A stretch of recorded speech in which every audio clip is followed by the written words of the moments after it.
Israel is now calling October 7th their own 9/11. What do you make of that comparison? And do you see similarities or parallels to how the Israelis are responding? Waking up that morning, that Saturday morning on October 7th, it's never a good day on this planet. So I think I understand all the initial responses, and I understand the response and the desire for revenge, having gone through that time and seen all the mistakes we made, as you said, by first invading Afghanistan, then invading Iraq.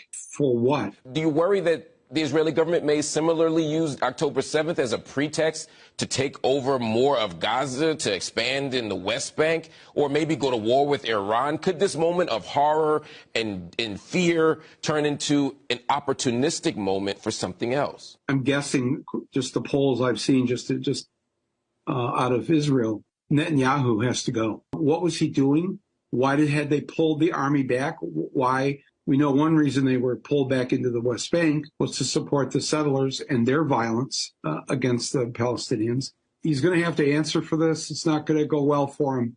And I think that it's very hard to trust things that are coming out of his administration. The slaughter that we're witnessing now is so, I don't know how to put words to it, frankly, what's happened the last few nights, but really what's happened the last few decades. I, as an American, I'm helping to fund that.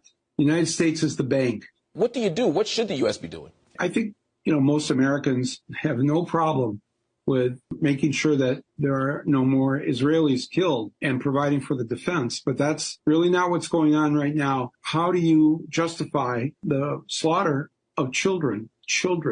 And some of these nights, half of the dead, half of the wounded are children. What are we getting back? What are we trying to do? What did the children do? And how are we defending Israel?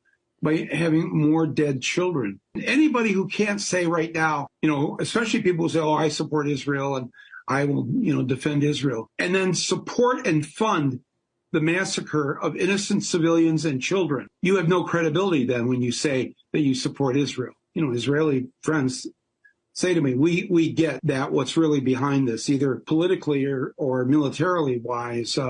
The United States has been using Israel in that way for many, many years. Has the media learned a lesson? Have we learned a lesson from before? Still don't hear anybody in the media, whenever something comes out of Netanyahu's mouth, whatever his government is saying, it should also be have the caveat attached to it. We have not been able to independently confirm what Benjamin Netanyahu is saying. And so we're in the fog of all this right now, and we don't know a lot of what, but everything that he and his government, very right-wing government, has been saying and doing must be treated with a lot of skepticism. How have people's perceptions been influenced by the way the media has framed this? Well, I think very much so. But again, the majority of Americans don't support this slaughter. When you say the word war, what does define war? There was an attack on October 7th that was reprehensible.